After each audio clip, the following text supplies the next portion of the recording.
বিসমিল্লাহির রহমানির রহিম। প্রিয় শিক্ষার্থী, আসসালামু আলাইকুম। আশা করি তোমরা সকলেই সুস্থ আছো এবং ভালো আছো।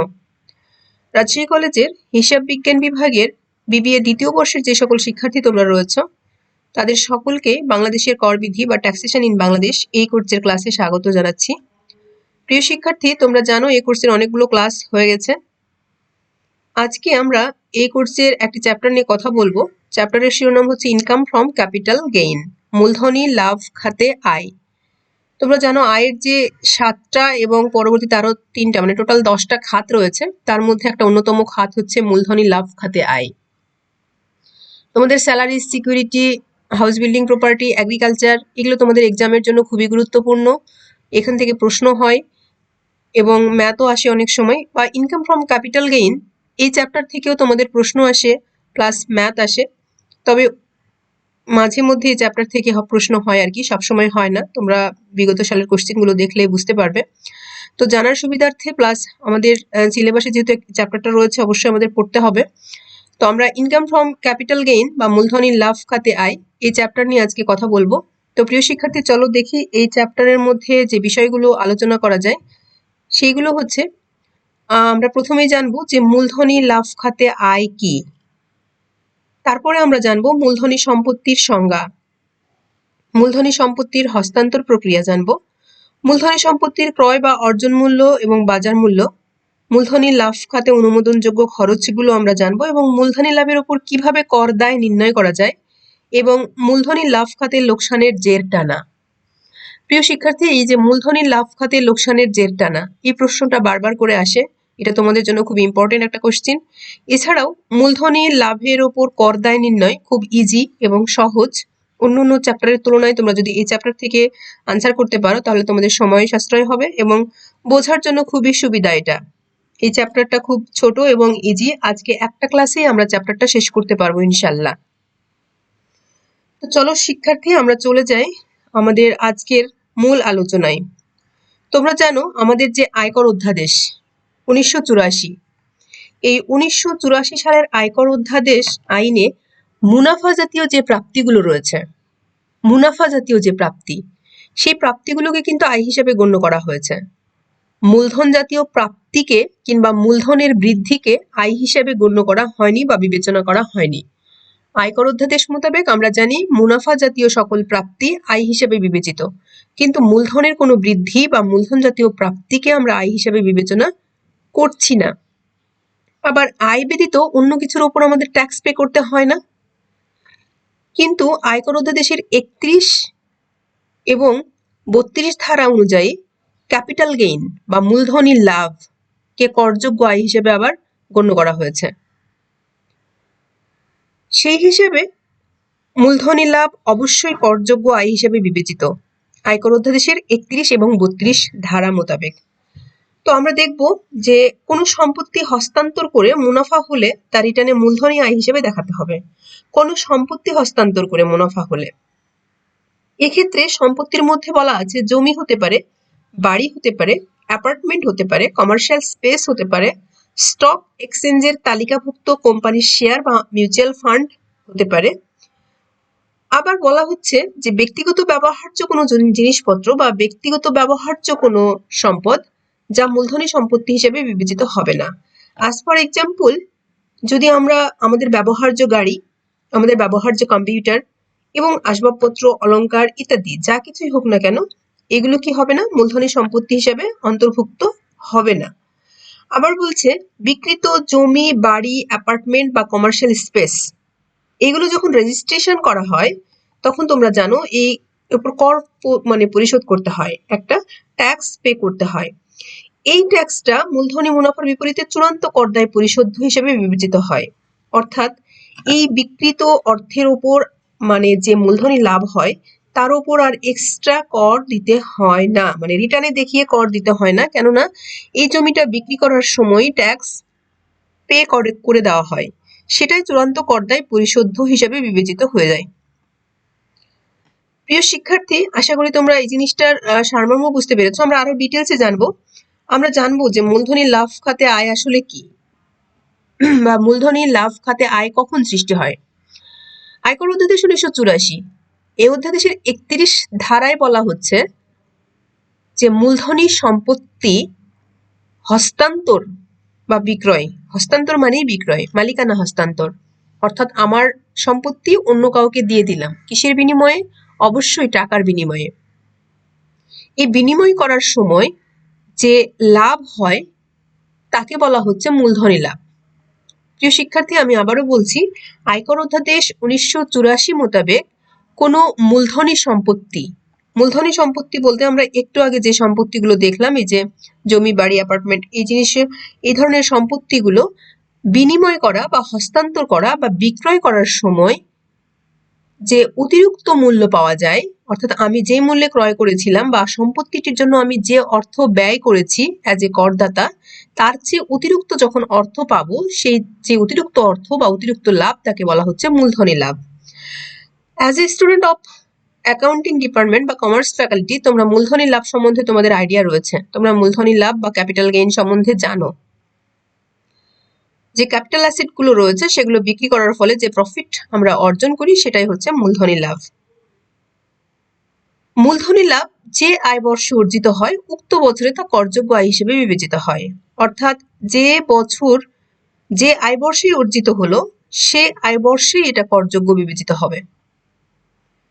যে আয় বর্ষে অর্জিত হয়েছে সেই বছরই করযোগ্য হিসেবে বিবেচিত হবে। এটার জন্য কিছু শর্ত রয়েছে প্রিয় শিক্ষার্থী, বা ক্যাপিটাল গেইন হওয়ার জন্য কিছু কন্ডিশন রয়েছে। এটা আয়কর অধ্যাদেশ মোতাবেক যে কন্ডিশনগুলো, প্রথম বলা হচ্ছে যে মূলধনী সম্পত্তি হস্তান্তর বা বিক্রয় বা বিনিময় করার ফলে উদ্ধৃত হতে হবে। যে লাভটা হবে সে লাভটা অবশ্যই মূলধনী সম্পত্তি হস্তান্তর বা বিক্রয় বা বিনিময় করার ফলে হতে হবে, অন্য কোনো কিছু দ্বারা হবে না। অর্থাৎ ট্রান্সফার বা আদার্স কিছু না, এটা বিক্রয় বা বিনিময়, মালিকানা হস্তান্তরের দ্বারা হতে হবে। মালিকানা সত্ত্ব অবশ্যই হস্তান্তরিত হতে হবে। যদি মালিকানা সত্ত্ব হস্তান্তরিত না হয় তাহলে সেটা ক্যাপিটাল গেইন হবে না। যে বছরে এই আয়টা অর্জিত হবে ঠিক ওই বছরই এটা করযোগ্য বলে বিবেচিত হবে। যে বছরে আয় অর্জিত হচ্ছে ওই বছরই এটা করযোগ্য বলে বিবেচিত হবে। যদি লোকসান হয়ে যায়, সবসময় যে প্রফিট হবে এমন তো না, আমরা জানি যে ক্যাপিটাল লসও রয়েছে। যদি লোকসান হয়ে যায় তাহলে আয়কর অধ্যাদেশের 1984 সালের আয়কর অধ্যাদেশের 40 ধারার বিধান রয়েছে, সেই বিধান অনুযায়ী এর লোকসানের জের টানা যাবে। অর্থাৎ 40 ধারায় যে বিধান রয়েছে সেই বিধান এখানে কার্যকর হবে। এই 40 ধারা নিয়ে আমরা কথা বলবো প্রিয় শিক্ষার্থী, এটা তোমাদের জন্য ইম্পর্টেন্ট, বারবার করে পরীক্ষায় আসে যে মূলধনী লাভ খাতে লোকসানের জের লোকসান পূরণ বা জের টানার যে বিধান, এই 40 ধারার বিধান নিয়ে আমরা একটু পরে কথা বলছি। তো যদি লোকসান হয়ে যায় তাহলে 40 ধারার বিধান অনুযায়ী তার ব্যবস্থা করতে হবে। নেক্সট বলছে ব্যক্তিগত ব্যবহার্য মূলধনী সম্পত্তি বিক্রয়ের লাভ করযোগ্য বলে বিবেচিত হবে না। যদি ব্যক্তিগত ব্যবহার্য কোনো মূলধনী সম্পত্তি আমাদের হয়ে থাকে, সেটা যদি আমরা মালিকানা সত্ত্ব হস্তান্তর করি তাহলে যে লাভটা হবে সেটা আমাদের করযোগ্য বলে বিবেচিত হবে না। এই হচ্ছে মূলধনী লাভ খাতে আয়। আমরা আশা করি যে মূলধনী লাভ খাতে আয় কি এবং কোন কোন শর্ত পালিত হলে আয়কর বিবরণীতে মূলধনী লাভ খাতে আয় হয়েছে বলে আমরা বিবেচনা করব, তোমরা বুঝতে পেরেছো। নেক্সট আমরা দেখব যে মূলধনী সম্পত্তি কোনগুলো, মূলধনী সম্পত্তির সংজ্ঞাগুলো আমরা দেখব, বা মূলধনী সম্পত্তি যদি আমরা ডেফিনেশন জানি তাহলে অবশ্যই উদাহরণ সহ আমরা বলতে পারবো। কারবার বা পেশার সাথে সম্পর্কযুক্ত হোক বা না হোক, কারবার বা পেশা সাথে সম্পর্কযুক্ত হোক বা না হোক, করদাতার মালিকানাধীন যে কোনো প্রকার স্থাবর বা অস্থাবর সম্পত্তিকে আয়কর অধ্যাদেশ 1984 সালের 2-15 ধারার বিধান অনুসারে মূলধনী সম্পত্তি বলা হয়েছে।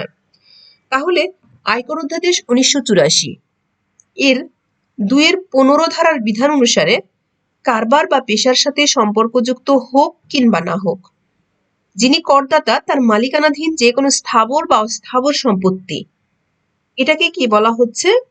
এটাকে বলা হচ্ছে মূলধনী সম্পত্তি। তবে এখানেও কিছু ব্যতিক্রম রয়েছে প্রিয় শিক্ষার্থী, অর্থাৎ কিছু বিষয় রয়েছে যে বিষয়গুলো এই মূলধনী সম্পত্তির মধ্যে আসে না।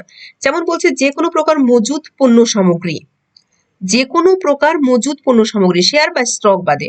শেয়ার স্টক মজুদ হলে সেটা ক্যাপিটাল অ্যাসেট, কিন্তু করদাতার ব্যবসা বা পেশার সাথে সংশ্লিষ্ট ভোগ্য, যেমন বলছে যে যে কোনো প্রকার মজুদ, যেমন করদাতার ব্যবসা বা পেশার সাথে সংশ্লিষ্ট ভোগ্য পণ্য সামগ্রী বা কাঁচামাল, মানে র ম্যাটেরিয়াল যেটা বলছে, কোনো যেটা কনজিউম করা যাবে, ভোগ্য পণ্য বা ভোগ্য পণ্যের র ম্যাটেরিয়াল, এই যে এই প্রকার মজুদ যে সামগ্রীগুলো রয়েছে সেগুলো কিন্তু ক্যাপিটাল অ্যাসেট না।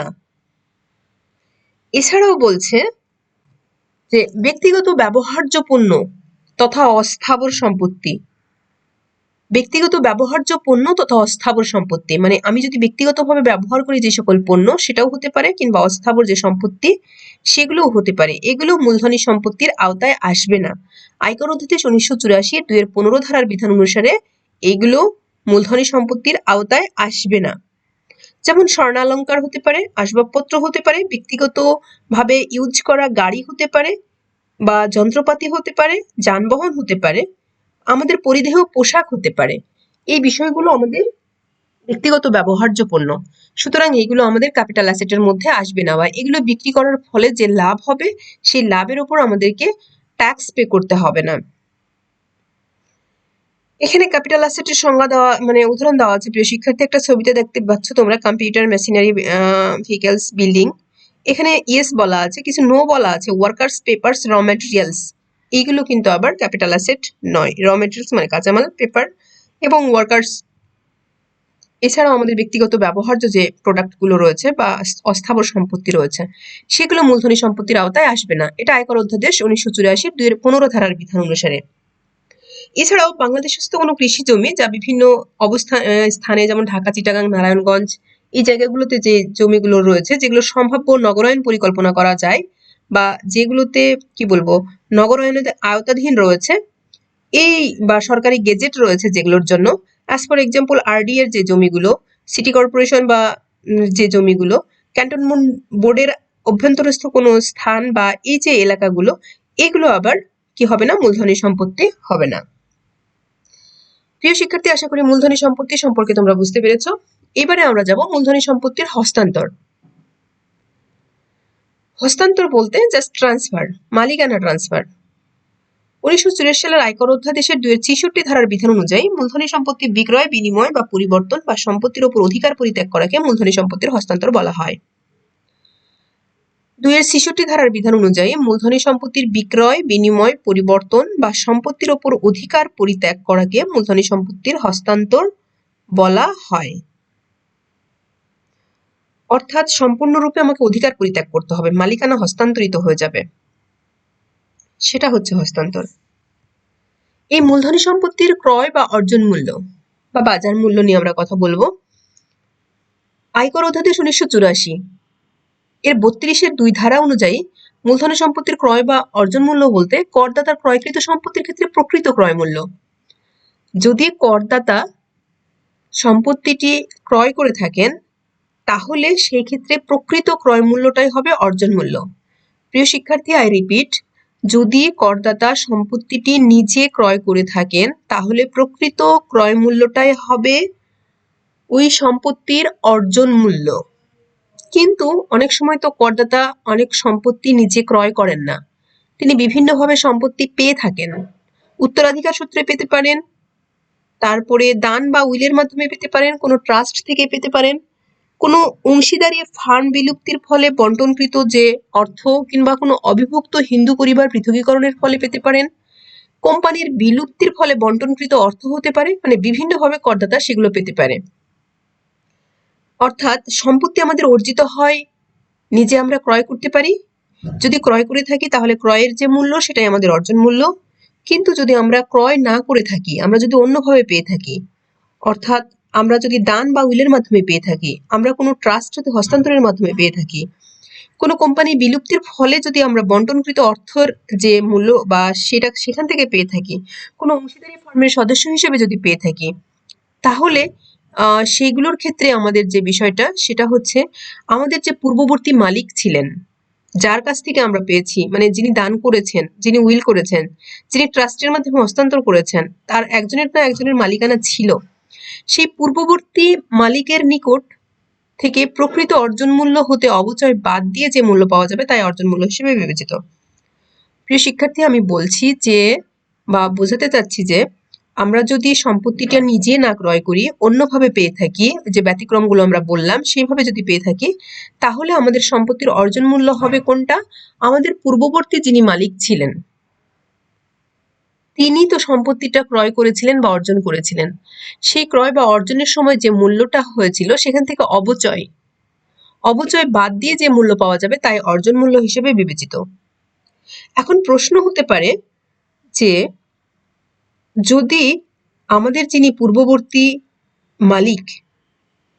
পূর্বের যিনি মালিক তার কাছে যদি অর্জন মূল্য নির্দিষ্ট করা না থাকে, তার কাছেও যদি প্রকৃত অর্জন মূল্য না থাকে বা তিনিও যদি না জানেন, সেখানে পূর্ববর্তী মালিক যখন সম্পত্তির মালিকানা পেয়েছিলেন তখনকার প্রকৃত বাজার মূল্যটাই হবে অর্জন মূল্য।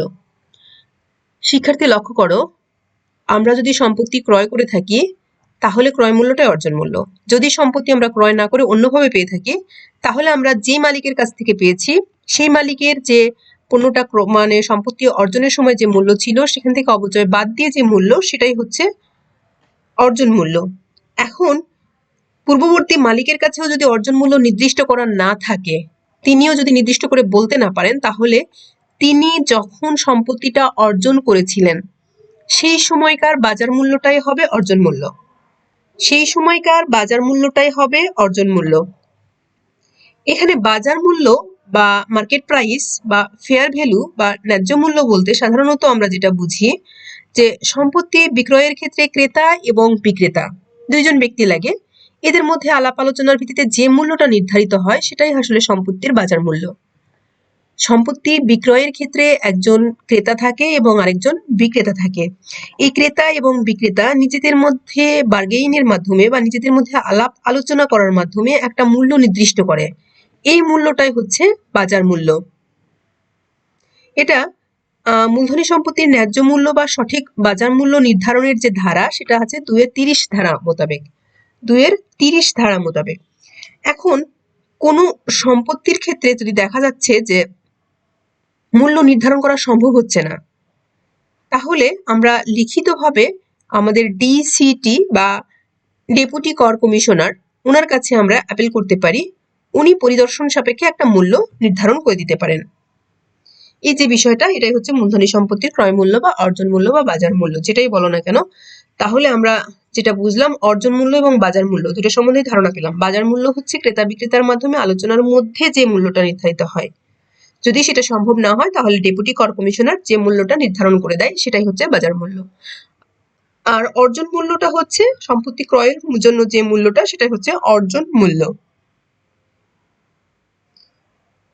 অর্থাৎ বাজার মূল্যে যখন একজন ক্রেতা ক্রয় করে নিচ্ছে সেই বাজার মূল্যটাই ক্রেতার কাছে অর্জন মূল্য হয়ে যাচ্ছে। মূলধনী লাভ খাতে অনুমোদনযোগ্য খরচ সমূহ নিয়ে কথা বলবো প্রিয় শিক্ষার্থী। আমরা মূলধনী লাভ খাতে অনুমোদনযোগ্য খরচ রয়েছে 3টা। মূলধনী লাভ হস্তান্তর সম্পর্কিত আনুষঙ্গিক খরচাদি, হস্তান্তর সম্পর্কিত আনুষঙ্গিক যে খরচগুলো রয়েছে সেইগুলো, প্লাস হচ্ছে মূলধনী সম্পত্তির উন্নয়নে যদি কোনো খরচ হয়ে থাকে সেই খরচগুলো, এবং মূলধনী সম্পত্তি আইনের জন্য যদি কোনো খরচ হয়ে থাকে সেইগুলো। তাহলে অনুমোদনযোগ্য খরচ বলতে বুঝি যে করদাতার মূলধনী লাভ খাতে আয়ের উপর যে কর দিতে হয়, এই করযোগ্য আয় বিবেচনা করার সময় যে সমস্ত খরচগুলো বাদ দিতে হয় সেগুলোকে বলা হচ্ছে অনুমোদনযোগ্য খরচ। অর্থাৎ মূলধনী লাভ খাতে আয় গণনা করার সময় যে খরচগুলো বাদ দিয়ে দেখানো হয় সেটা হচ্ছে অনুমোদনযোগ্য খরচ। এই অনুমোদনযোগ্য খরচের তালিকার মধ্যে রয়েছে মূলধনী লাভ হস্তান্তর সম্পর্কিত আনুষঙ্গিক খরচ, এর মধ্যে অর্জন মূল্যও রয়েছে, মূলধনী সম্পত্তি উন্নয়নে যে কোনো খরচ এবং মূলধনী সম্পত্তি আইনের জন্য যে কোনো খরচ আদি। প্রিয় শিক্ষার্থী, তাহলে এই 3টা যে বিষয় রয়েছে, 3টা বিষয় আমাদের মনে রাখতে হবে, কেননা অঙ্ক করার সময় আমাদের এই জিনিসটা কাজে লাগবে। মূলধনী লাভ খাতে লোকসানের জের টানা, এটা তোমাদের জন্য ইম্পর্টেন্ট। আশা করি তোমরা এটা একটু গুরুত্ব দিয়ে দেখবে, প্রশ্নটা বারবার আসে অনেক সময়। মূলধনী লাভ খাতে লোকসানের জের টানা, অর্থাৎ মূলধনী লাভ খাতে যদি লোকসান হয়ে যায় তাহলে কি হবে। এটা আয়কর অধ্যাদেশ 1984 এর 40 ধারায় কিছু বিধান দেওয়া আছে যে মূলধনী লাভ খাতে যদি লোকসান হয় তাহলে তা একই বছরের অন্য কোনো মূলধনী লাভের সাথে সমন্বয় করা যাবে। অর্থাৎ একটা মূলধনী সম্পত্তি বিক্রয়ে যদি কোনো ক্ষতি হয়ে যায়, তাহলে অন্য একটা মূলধনী সম্পত্তি বিক্রয়ের লাভ হলে তার সঙ্গে সমন্বয় করা যাবে। আমি যদি একটা উদাহরণ দিই প্রিয় শিক্ষার্থী, ধরো আমার কাছে দুইটা মূলধনী সম্পত্তি রয়েছে যা এই আয় বর্ষে আমি বিক্রি করতে চাই। ধরো আমার এটা জমি রয়েছে যেটা বিক্রি করলাম, সেখানে আমার লাভ হলো, কিন্তু আমার কাছে কিছু আমার অফিসে বা আমার ব্যবহার করা, আমার নিজস্ব ব্যবহারের জন্য না, আমার অফিস ব্যবহারের জন্য কিছু যন্ত্রপাতি ছিল বা কোনো মেশিনারি ছিল যেগুলো আমরা বিক্রি করলাম, সেখানে লস হলো। তাহলে জমি বিক্রির লাভ দ্বারা এই মেশিনারিজ বিক্রির লোকসান যেটা আছে সেটা কিন্তু সমন্বয় করা যাবে একই আয় বর্ষে, কিন্তু অন্য কোনো খাতের আয়ের সাথে সমন্বয় করা যাবে না। অর্থাৎ অন্য কোনো খাত বলতে আমাদের আরো যে 9টা খাত রয়েছে, salary, security, house building, property, agriculture, এই যে খাতগুলো রয়েছে এইগুলো খাতের সাথে সমন্বয় করা যাবে না। তাহলে কোনো আয়বর্ষে করদাতার মূলধনী লাভ খাতে লোকসান হলে একই আয়বর্ষে অন্য কোনো মূলধনী লাভের সাথে সমন্বয় করা যাবে, আদার্স কোনো ক্যাপিটাল গেইনের সাথে সমন্বয় করা যাবে, বাট অন্য কোনো খাতের আয়ের সাথে সমন্বয় করা যাবে না। যেমন মানে কৃষি খাতের সাথে সমন্বয় করা যাবে না, গৃহ সম্পত্তি খাতের সাথে সমন্বয় করা যাবে না, ব্যবসা পেশার সাথে সমন্বয় করা যাবে না। সমন্বয় করা যাবে আরেকটা মূলধনী লাভ খাতে আয়ের সাথে। এরূপ লোকসান যদি এক বছরের সম্পূর্ণরূপে পূরণ করা না যায় বা অপূরণীয় থাকে, তাহলে পরবর্তী বছরের মূলধনী লাভ দ্বারা তা পূরণ করা যাবে। এটা বলছে 40-2 এ ধারা মোতাবেক। যদি একই আয় বর্ষে এই লোকসান পূরণ করা না যায়, তাহলে পরবর্তী বছরের মূলধনী লাভ দ্বারা এই লোকসান পূরণ করা যাবে। এটা বলছে 40-2 ধারা মোতাবেক। আর আগে যেটা বললো যে অন্য খাতের সাথে সমন্বয় করা যাবে না, সেটা 40-1 ধারা মোতাবেক। তাহলে পরবর্তী কত বছর পর্যন্ত এই লোকসান টানা যাবে বা এই লোকসানের জের টানা যাবে পরবর্তী কত বছর পর্যন্ত? সর্বোচ্চ 6 বছর পর্যন্ত এই লোকসানের জের টানা যাবে। কত বছর? 6 বছর। এটা বলছে 40-2 ধারা মোতাবেক। এরপরে আরো একটা বলছে 40-3 ধারা মোতাবেক, মূলধনী লাভ খাতের লোকসান যদি 5,000 টাকার কম হয়, তবে ওই লোকসান পরবর্তী বছরের জন্য জের টানা যাবে না। জের টানার জন্য লোকসানের পরিমাণ অবশ্যই 5,000-এর বেশি হতে হবে বা 5,000-এর অতিরিক্ত যে অর্থ সেটার জের টানা যাবে। তাহলে মূলধনী লাভ খাতে লোকসানের জের টানার ক্ষেত্রে আমরা নিয়ম পেলাম 4টা না, ঠিক 5টা। আমরা যদি ভেঙে ভেঙে বলি তাহলে 5টা। 40-1 ধারা, 2 ধারা এবং 3 ধারা, 3টা ধারায় আমরা 5টা বিধান পেয়েছি। প্রথম কথা হচ্ছে একই আয় বর্ষে অন্য কোনো মূলধনী লাভ দ্বারা এটা পূরণ করা যাবে, কিন্তু অন্য কোনো খাতের আয় দ্বারা পূরণ করা যাবে না।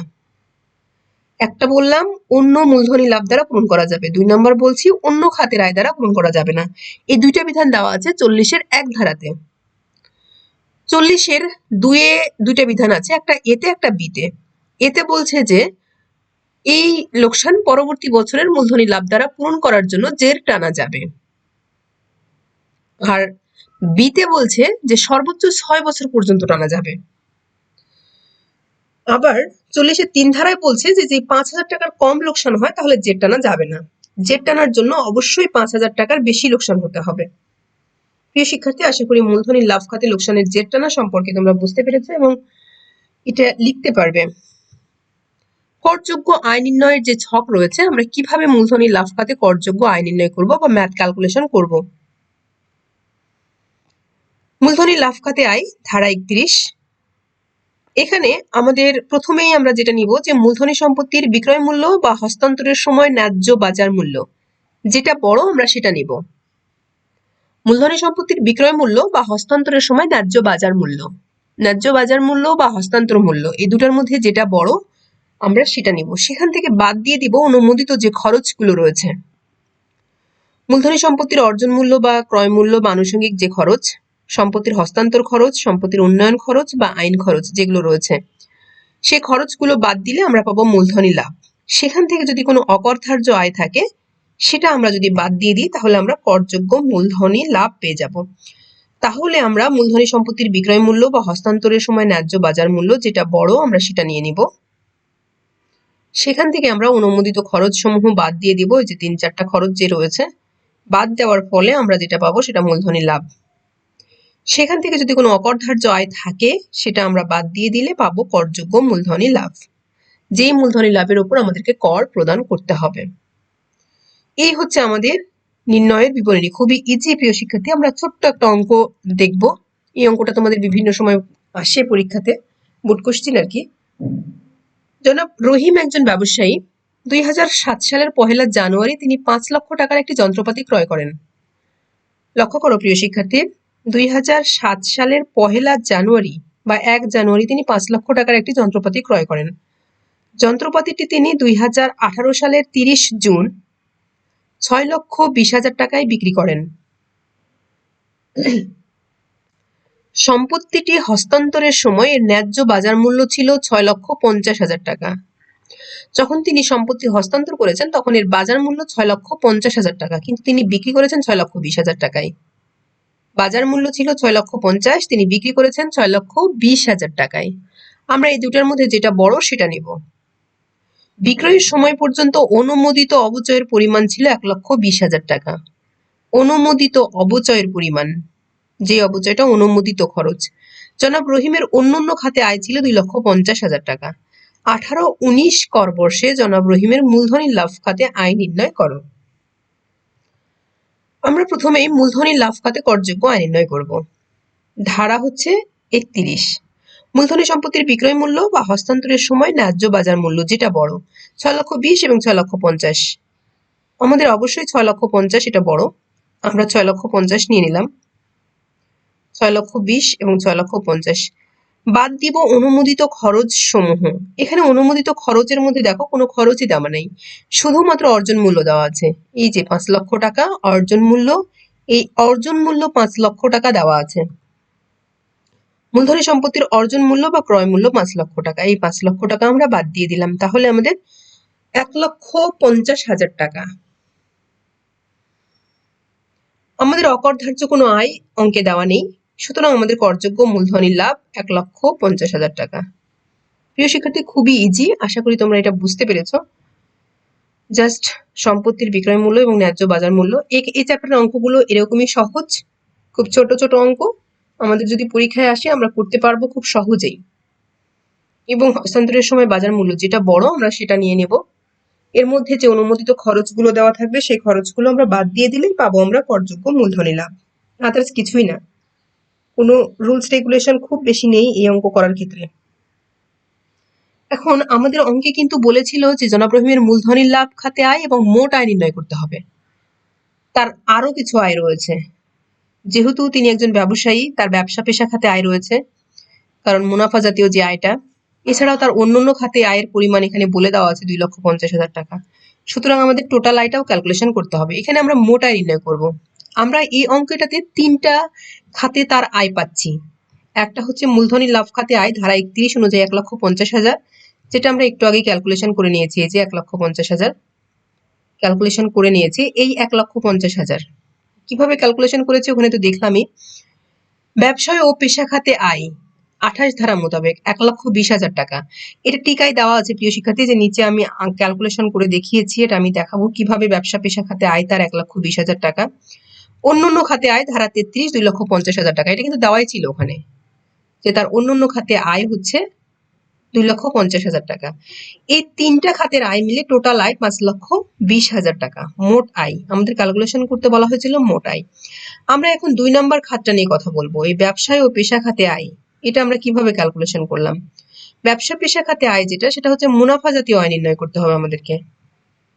আমরা অ্যাকাউন্টিং এর স্টুডেন্ট হিসেবে মুনাফা জাতীয় আয় নির্ণয় করতে পারি প্রিয় শিক্ষার্থী। মুনাফা জাতীয় আয় নির্ণয়ের ক্ষেত্রে আমাদের ন্যায্য যে বাজার মূল্য 6,50,000, সেখান থেকে আমরা বাদ দিব অবচিতি মূল্য। ন্যায্য যে বাজার মূল্য সেখান থেকে আমরা বাদ দিব অবচিতি মূল্য। কি বাদ দিব? অবচিতি মূল্য। আর অবচিতি মূল্য ক্যালকুলেশন করার সিস্টেম হচ্ছে ক্রয় মূল্য মাইনাস অবচয়। ক্রয় মূল্য মাইনাস অবচয়। ক্রয় মূল্য ছিল 5 লক্ষ, অবচয় ছিল অনুমোদিত অবচয় 1,20,000, অবচিতি মূল্য 3,80,000। ক্রয় মূল্য 5 লক্ষ, অবচয় 1,20,000। তাহলে ওই সময় আমাদের বুক ভ্যালু বা অবচিতি মূল্য বা রিটেন ডাউন ভ্যালু যেটা, সেটা হচ্ছে 3,80,000 টাকা। এই 3,80,000 টাকা আর আমাদের বাজার মূল্য হচ্ছে 6,50,000। ন্যায্য বাজার মূল্য যেটা, সেটা 6,50,000। সেখান থেকে আমরা বাদ দিয়ে দিব অবচিতি মূল্যটা 3,80,000 টাকা। এখানে একটা জিনিস ফ্যাক্টর প্রিয় শিক্ষার্থী, এখানে আমরা কিন্তু অ্যাকাউন্টিং এর অঙ্ক করার সময় বিক্রয় মূল্যটা নিয়ে থাকি। অ্যাকাউন্টিং এর অঙ্ক করার সময় আমরা বিক্রয় মূল্যটা নিয়ে থাকি, কিন্তু আয়কর অনুযায়ী আয়কর অধ্যাদেশ ধারা মোতাবেক যেটা বলা হচ্ছে যে বিক্রয় মূল্য এবং হস্তান্তরের সময় ন্যায্য বাজার মূল্য, বিক্রয় মূল্য এবং হস্তান্তরের সময় ন্যায্য বাজার মূল্য যেটা বড় আমরা সেটা নিয়ে ক্যালকুলেশন করব। তো আমাদের ন্যায্য বাজার মূল্য বড় ছিল 6,50,000 টাকা, সুতরাং আমরা 6,50,000 টাকা নিয়ে কাজ করছি। সেখান থেকে আমরা অবচিতি মূল্যটা বাদ দিয়ে দিয়েছি। যে অবচিতি মূল্য আমরা এভাবে ক্যালকুলেশন করেছি, ক্রয় মূল্য বাদ অবচয় অবচিতি মূল্য 3,80,000 টাকা। তাহলে জনাব রহিমের মোট লাভ হয়েছে 2,70,000 টাকা। তার মোট লাভ 2,70,000 টাকা। সেখান থেকে মূলধনী লাভ ছিল 1,50,000। মূলধনী ছিল 1,50,000, যেটা আমরা ক্যালকুলেশন করেছি। এই 1,50,000 টাকা মূলধনী লাভ আমরা বাদ দিয়ে দিলাম। তাহলে মুনাফা জাতীয় আয় তার 1,20,000 টাকা। 2,70,000 মাইনাস 1,50,000, এই 1,20,000 টাকা। এই যে 1,20,000 টাকা। আশা করি প্রিয় শিক্ষার্থী কিভাবে তার মুনাফা জাতীয় আয় ক্যালকুলেটেড হলো এটা তোমরা বুঝতে পেরেছো। এই চ্যাপ্টারে এর বাইরে কিছু নেই, খুব ছোট ছোট অঙ্ক রয়েছে এরকমই, যেখান থেকে জাস্ট বিক্রয় মূল্য থেকে আমরা অর্জন যে মূল্য রয়েছে সেই অর্জন মূল্যগুলো বাদ দিয়ে দিতে পারি, আর সর্বোচ্চ আমাদের মুনাফা জাতীয় আয়টা বের করতে হতে পারে। এর বাইরে কিছু নেই প্রিয় শিক্ষার্থী। এই চ্যাপ্টারটা তোমরা একটু দেখলেই বুঝতে পারবে। এই চ্যাপ্টারের জন্য একটা ক্লাসই এনাফ, এই চ্যাপ্টারের জন্য আর ক্লাস নিতে হবে না। আমরা নেক্সট অন্য চ্যাপ্টারের উপর ক্লাস করব। আশা করি আজকের ক্লাসটা তোমাদের উপকারে লাগবে। তো প্রিয় শিক্ষার্থী সকলেই ভালো থাকো, সুস্থ থাকো, এবং সামনেই তোমাদের হয়তো খুব বেশি দিন না এক্সাম হবে, পড়াশোনার মধ্যে থাকো। আল্লাহ হাফেজ।